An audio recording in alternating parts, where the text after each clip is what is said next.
everybody? Welcome back to the BlitzCity Podcast. I'm your host, Kobe Orr.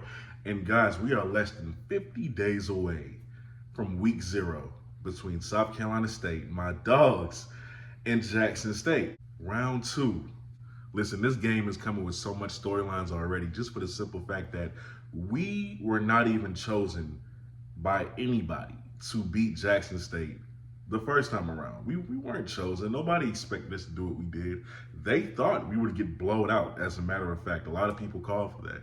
And by us winning that game in the fashion that we did, people want to know if it was an anomaly or can it happen a second time. With all the talk on the SWAC and all the attention being on the SWAC and what they're doing and the amount of talent that Jackson State has accumulated, because it is impressive, people forget South Carolina State got them dogs too. You see, today will be the first of many videos regarding South Carolina State, being that this upcoming matchup is almost upon us, and I'm very excited. As a Bulldog fan, y'all know I had to give my Bulldog fans some content. So today, man, we're going to be talking about 6 guys on this defense who's going to help lead us to victory and who's not going to make it easy for any opponent offensively to score on us. Let's get right into it. Let's start with Jablonski Green. Jablonski, y'all already know what he does. He made himself known the year of this Celebration Bowl. Came out swinging on Shador's behind. Shador didn't have time to throw. Jablonski was always in that backfield.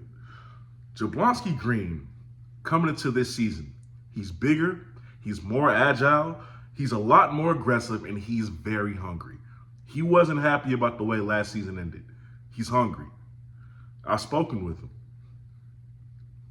On top of that, he is our next NFL prospect because, you know, South Carolina State is an NFL factory. This is what we do. By recently making the Shrine Bowl 1000 list. That's right, ladies and gentlemen, he's a legitimate NFL prospect.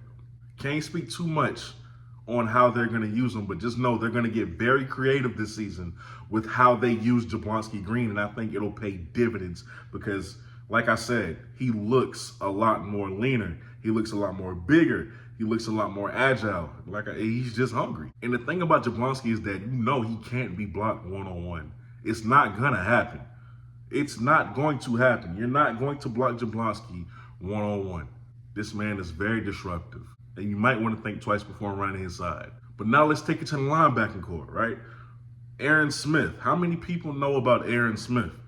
For those of you who don't, I'm going to tell you. You see, Aaron Smith causes absolute chaos when he's on the field. Aaron Smith specializes in backfield tackles for loss. Do you understand what I'm saying? This is a guy who will make your quarterback hear footsteps. He will be seeing ghosts because of Aaron Smith. Aaron Smith's tape is so impressive, the way he jumps off the screen, because you constantly see him exploding, not just getting in the backfield, exploding into the backfield. And you can try to run away. Trust me, you can try to run away, but you won't get far because his chase down speed is otherworldly. It's incredible. Like, that's what wows you when you look at Aaron Smith's tape. That is a guy who the quarterback is going to be having his eyes out for before he snaps the play. Aaron Smith gets in the backfield enough times, which he will, your quarterback is going to have to worry about him. You're going to have to worry about picking him up.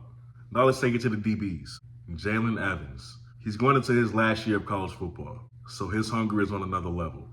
He wants to go out with a win, with plenty wins, with the Celebration Bowl win again. He wants to be on top of that mountain. What senior doesn't want to go out in a good way in his last year? He's a sure tackler. That much I can say about him. He's as sure as a tackler as they come.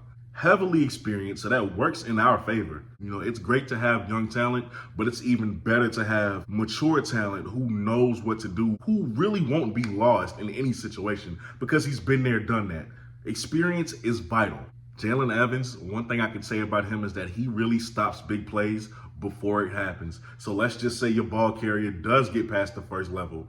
Jalen Evans is getting there quickly. And when he gets there, just know you're going down. He doesn't need help. Even if you have a speedster, right? Jalen Evans closes that gap quickly between himself and the ball carrier, which is really how you attack speed in the open space. He closes that gap quickly. He gives you nothing to work with. So him paired up with Malcolm McGee, those two experienced DBs, is going to do wonders for this defense. Then you go back to that defensive line. The other half of Jablonski Green, Patrick Garbo. Patrick Garbo doesn't get the respect he deserves. Does not get the respect he deserves. And I'm partly to blame for that. I could talk about him more too. Seriously, I should have talked about him a lot more, but this is why I'm starting now. You see, Patrick Garbo and Jablonski Green were the two defensive ends that was giving Jackson State hell in that Celebration Bowl. Both of them are back. These two are one of the best pass rushing tandems in HBCU football, in FCS football. These two together is hard to stop. Jablonski is the strength guy. He's the strong guy, right? Patrick is the speed guy. He's a little bit more faster. They're both athletic. They're both fast. They're both quick. But Patrick is the speed guy. So while dealing with a legitimate NFL prospect in Jablonski, you got to deal with Patrick at the same time, who does have the talent to play at the next level. Then let's go back to the linebacker room. Aiden Weber, the transfer that we just got from Delaware State. What a great pickup this was for the Bulldogs. I absolutely loved when we picked up Aiden Weber. Let me tell you why. 43 and a half tackles last year for Delaware State. 11 and a half tackles for loss.